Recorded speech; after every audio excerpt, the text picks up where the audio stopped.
in this revelation that Sami Ashani basically was a whistleblower that talked about how Vote Leave and several other of these institutions all merged together. They're all being run by this one address, 55 Tufton Street. And they include the Adam Smith Institute, which actually is not based in that address. That's around the corner. But it links, you have people working in one organisation and working in the other, people writing for both organisations. So you've got people sitting on the board of all these organisations that are, it's almost like I think it's been described as a revolving door, but you've got Adam Smith Institute, Institute of Economic Affairs, Taxpayers Alliance, Big Brother Watch. And basically all these, and I love the word institute, because institute to me means a bunch of academics sitting down, writing papers, academic papers that are peer reviewed and are, most importantly, unbiased. And on the Taxpayers Alliance website, they say we are a non-partisan grassroots organisation. And actually, when you look into them, they're anything but, because they won't tell you who funds them. So I don't know about you listening, but when you get an expert on and they say, well, I'm from the Taxpayers Alliance, what does that mean to you? Because to me, it paints the picture of there's an alliance of people who pay their taxes, so the British public. So there's an alliance of the British public, and we go out and fight on behalf of the British taxpayer.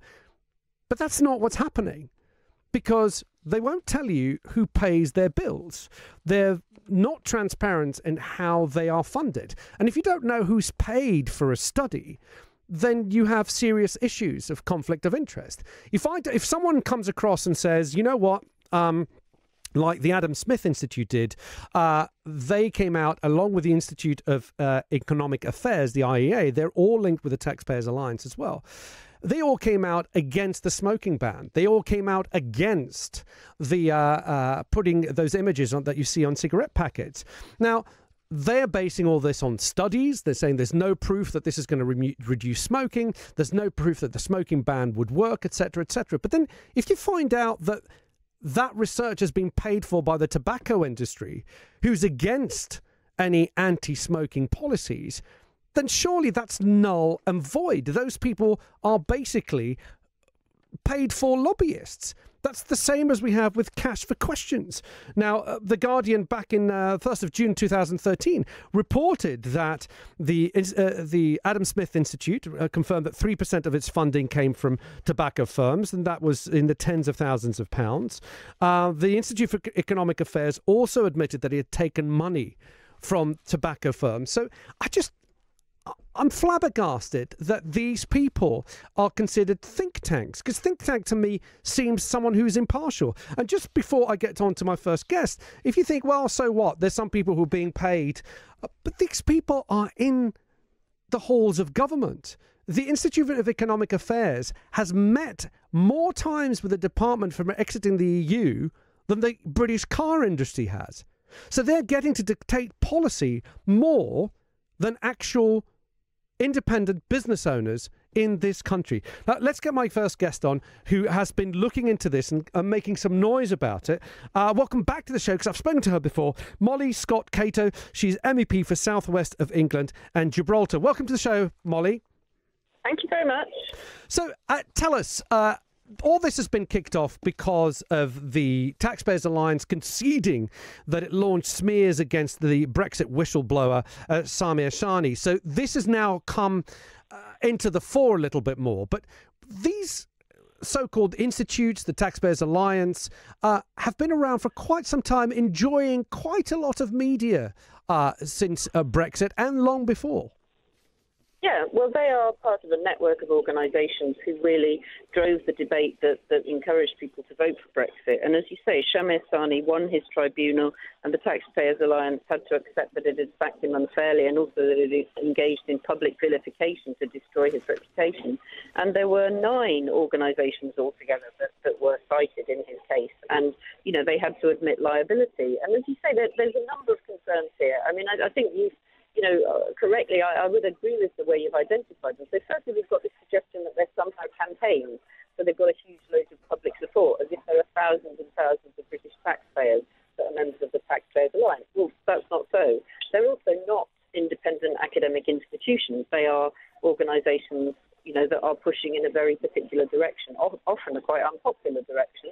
And they also are completely opaque in terms of their funding. So there's a suspicion, in fact, in some cases we know this to be the case, that foreign interests, rich foreign people, are actually influencing our democracy through these fake think tanks.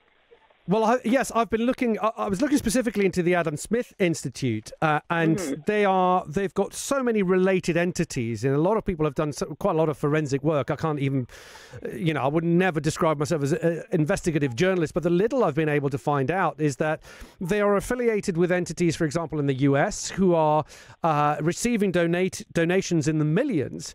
And those donations seem to, well, I think some of the assumptions are, and the potential accusations can be that foreign money is being used to drive policy in this country. And as I said before you came on, I'm astonished to find out that the Institute of Economic Affairs, the IEA, has met with the Department for Brexit in the EU more than the British car manufacturing industry has. Yeah, it's this sort of sense of a lot of organisations with the same people moving backwards and forwards that's led us to form the Brexit Syndicate. And we have a website with that name. It really gives details about a whole number of organisations, the ones we've already mentioned, but others like the Initiative for Free Trade, which used to be called the Institute for Free Trade before it was told by the Charities Commission it couldn't call itself that because it wasn't independent. Again, they're getting tax breaks through being charities. And as you say, they have extraordinary connections to ministers. I mean, including Steve Baker, who was a minister at the Brexit Department, Michael Gove, David Davis, who was formerly the Brexit Secretary, Dominic Raab launched his last book, also at the IEA. And the worst of all, I think, is Liz Truss, who helped launch a sort of draft to the US-UK trade deal that's going to be imposed on us, presumably, if Brexit goes ahead. And it was launched simultaneously by this bogus Initiative for Free Trade and the Cato Institute in the US. So effectively, Molly, we keep losing you. Can you speak into the microphone? We keep losing you a little bit. Yeah. Oh, there we go. Sorry, I'm sitting in quite a weird place. Is that better? That's better. Yes, that's much better. I get all agitated and I move about. Yes. No. Try not get too agitated. But Molly, what I want to ask you is this: it took me about 5 minutes to find all this out about 55 Tufton Street. Brexit Central was based out of there. Leave Means Leave was based out of there. The Centre for Policy Studies. And actually, when you look at what they're for, they generally tend to be for free market trade. Whatever that means. To me, it means sort of each person for themselves. Everything should be run for profit and for the shareholders. And primarily, they're against regulation. They're for deregulating everything. Regulation is bad because it gets in the way of profit. And it's quite, as I said, it took me 5 minutes. How do you think? Do they think that we are stupid, or we're not going to look into this, or? It seems to be a little bit obvious that they're all in this one building. There seems to be a revolving door from staff directors who are sitting on 2 or 3 companies within the building. It just seems a little bit too transparent, doesn't it? Well, I think, the surprising thing is that the broadcasters haven't noticed that and that they're still using these people, and particularly the BBC. I mean, my petition actually, that you said I've been active on this, I mean, my petition is saying the BBC should not use any spokespeople from organisations unless they're completely transparent about their funding. And as you say, they have a very clear agenda. Their agenda is much less tax to be paid, particularly by the rich, what they call free trade, and some of them even go so far as to say that capitalism is not consistent with democracy, and they basically don't want politicians being able to regulate what they do. So they want to have a sort of extreme version of free markets, and really they have a view of the world that's not compatible with democracy. And so I think this is really dangerous to give them airtime so that people hear them and they think that's a sort of independent or academic person. And in reality, they're people that are driving a very far-right agenda that will benefit only a tiny proportion of the population. And do you think that there is, as you said, the media could become a little bit more aware of who they use? Although with all the Brexit shenanigans that have been going on this week, I've seen plenty of people from the Adam Smith Institute on both Sky and BBC and everywhere. But do you think that there is there something that can actually be done legally to say, look, and of course, it's important to say these people are entitled to their opinions. They're entitled to be part of the debate. But is there anything that we can do to force them and say, look, you can come and be part of this debate, but you need to be more transparent about who's paying for this debate? Or you can't call yourself a think tank. You can't call yourself an institute. You've got to call yourself a right-wing pressure group. Well, I think firstly we should say that the BBC should not have anybody on the broadcaster that we own and that we pay for as the public that isn't clear about their funding. Then I think we should say that organisations cannot be charities if they're not independent. And a lot of these organisations are charities, and so we need the Charities Commission to look into that. But then I think we need to also think about how in this sort of information war that's going on, we actually allow people access to our airways. And for example, if you're a political party, that has to be clearly stated. And I think we should ask political campaigns to actually register as such, and then they would be subject to different kind of rules. So if they went on the BBC, it would say, what kind of political organisation they are, so people know where they're coming from and don't imagine they're independent. I mean, a good example is that these organisations want to get American corporations into running the NHS. So we constantly have Kate Andrews, it is in this case, going on the TV saying what a disaster the NHS is. Well, almost everybody in Britain doesn't agree with that. And we shouldn't have to, especially on the BBC, hear her saying things that are against our interests and are in the interests of the health corporations that she's basically working for. Molly, if people want to read a little bit more and support you in how you're trying to raise awareness, where can they go? Well, I would suggest they check out the Brexit Syndicate website, which is the place where we really profile most of these organisations that there are concerns about. And also, if they want to just search on my name and IEA, then the petition will come up. And if they can sign that and share it, it helps to put pressure on the BBC to be a lot more transparent about who we're listening to and watching on the TV. Great. Thank you, Molly. Thanks very much for being part of the show. That's Molly Scott Cato. She's from the Green Party, MEP for the South West. And of course, now, in the interests of balance, we've got Harry Fone here, who is a Grassroots Campaign Manager for the Taxpayers Alliance. Welcome to the show, Harry. Good evening. Thank you for having me on. Pleasure. And now I've got to start by saying it was described by Shami Asani's lawyer as quite unusual for a respondent, he says, to make a complete concession on liability when it came to the way Taxpayers Alliance treated Sami Asani, the whistleblower, conceded to every single accusation there that he was unfairly dismissed for blowing the whistle on the irregularities of the Brexit campaign spending. Some say, maybe cynically, that was to avoid the Taxpayers Alliance having to make an appearance in court where you would have been forced to disclose who funds the Taxpayers Alliance. What do you say to that? Well, the first thing I think I should say is obviously it's an ongoing legal matter, so it would be sort of improper for me to comment on that, and I shall leave that to the lawyers. Well, actually, Harry, let me correct you on that. It's not an ongoing legal matter. The decision has been taken. What's left to do is to decide how much money the Taxpayers Alliance is going to pay Sami Asani. So you're perfectly within your right to reply to my question.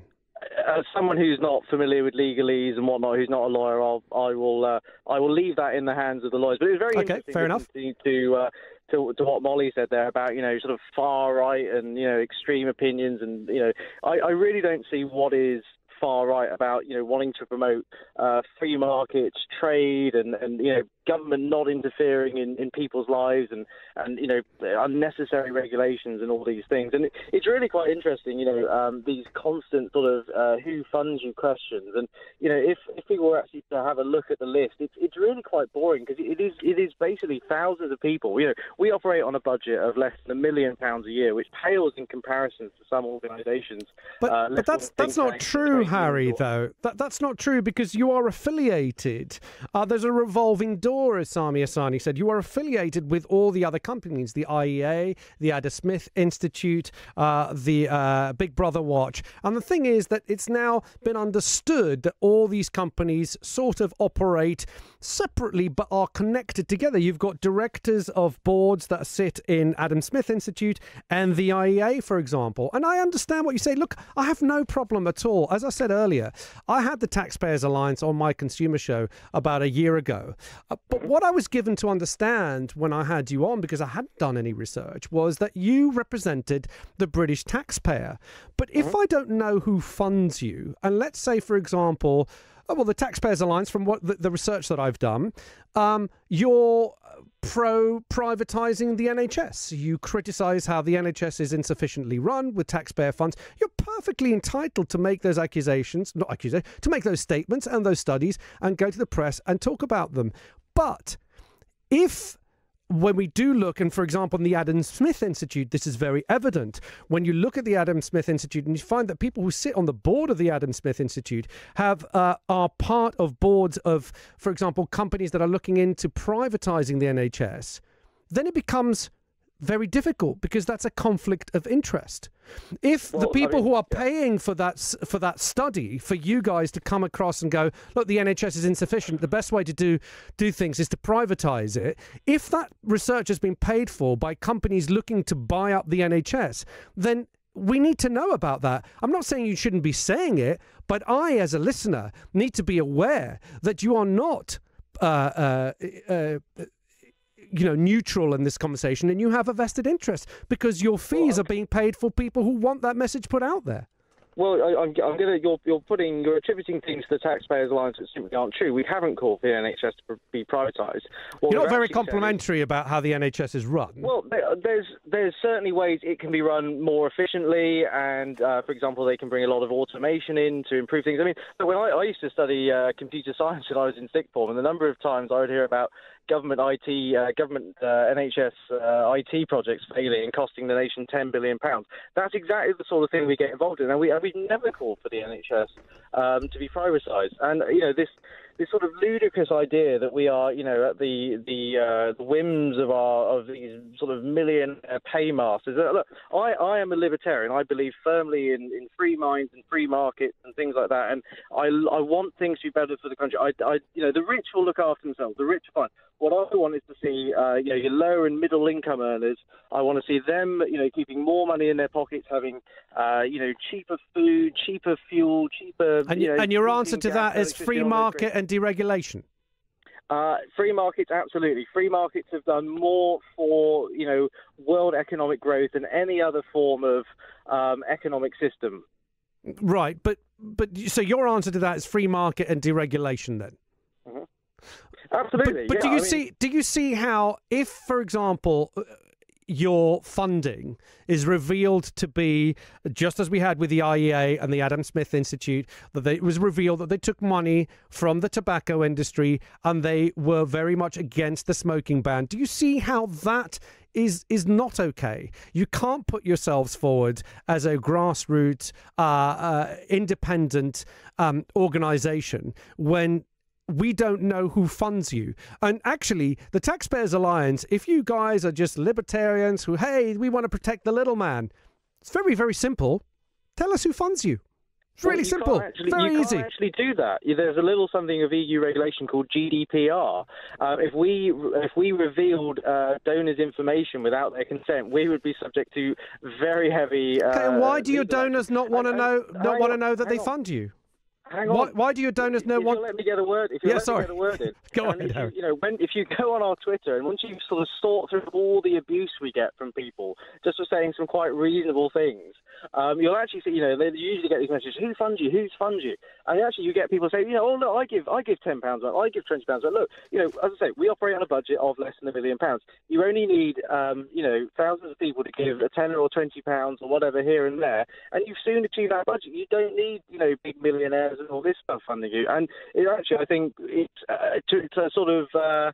I think it shows how well we're doing that these certain think tanks and groups and people like Molly Scott Cato are worried about the influence we have. I think it just proves how popular our ideas are with people. And look, they're worried about the influence you have, Harry. Sorry, I'm going to interrupt you. They're worried about the influence you have, Harry, because someone like Sami Asani, right, who has won his case in court for being unfairly dismissed by the Taxpayers Alliance. And remember, he used to work for one of the Leave campaigns, and then he was moved from that campaign to the Taxpayers Alliance working for the social media. And when he was unfairly dismissed, all of a sudden as well, Downing Street were coordinating in a smear campaign. So people do have the right to ask, how come Downing Street and the Taxpayers Alliance seem to be working in tandem to smear this young man for whistleblowing? So people have the right to be concerned of how powerful the Taxpayers Alliance actually is. Well, I don't think we are that powerful, because you look. Well, that's your opinion. Well, if you look at what if you go and actually read our research, which a lot of people don't do, if you go and read things we've written like the single income tax, the spending plan, and things we've done on automation, how many of those things have the government actually implemented? I mean, we do have some good, policy victories over the years. In fact, one of them is really interesting. You talked about the NHS earlier. There's a fantastic example of the Midland Met Hospital. I say fantastic example. It's not a good example in terms of taxpayers' money, because you had poor procurement by the government in terms of putting Carillion in as the contractor. We actually went in there and campaigned for someone, probably, at the time we were calling for the government to take over that contract and get that hospital built, because while it was sat there, nothing good was happening. It was just costing taxpayers money. I challenge this narrative that we have so much influence. We do get the odd policy victory, but it's not on the sort of things we want. Like, we've called for the marginal rate of taxation, for example, not to exceed 33%, 5p cuts in fuel duty, things like this. We're whilst we do have some influence, we're not as influential as maybe we would like to be. Well, certainly in the case of Sami Asani, you seem to have been quite influential. But forgive me for saying that it's all very well. And again, I do not criticise the Taxpayers Alliance for what you say. Everybody has a right to express their views, to have studies that they want to prove a point. But if I don't know who pays for that and who's funding it, I find it very, very difficult to take it at face value. You say you're a non-partisan organisation. You were set up by Matthew Elliott. Matthew Elliott heavily involved with the Conservative Party, heavily involved with the Leave campaign. Already that makes you a partisan group. No, I would dispute that. We have, staff from various backgrounds. As I say, I'm a libertarian at heart. I'm not necessarily a massive fan of the Conservative Party, for example. And you talk about this sort of revolving door thing. I mean, is it really that strange that people who have similar free market ideas, that they would all, congregate together and discuss ideas and all these things? And actually, the idea that we all agree on everything is quite frankly hilarious, because there's so many things we disagree on, both big and small. For example, I think some members at the Adam Smith Institute were having a chat about the meat tax the other day, and we actually don't agree on that, for example. So it's a bit, think about libertarians and sort of classical liberals and all that. It's like herding cats. It's actually quite difficult to do. So okay. But as I say, in terms of the funding, GDPR, we would be breaking the law if we were to reveal these. Well, to me, it seems suspect enough that your large donors don't want to be known. But hey, Harry, you've made your case, and I've heard right to privacy, and I've heard your case. Of course they do. Thank you for having me on that. Of course they do. Thanks, Harry.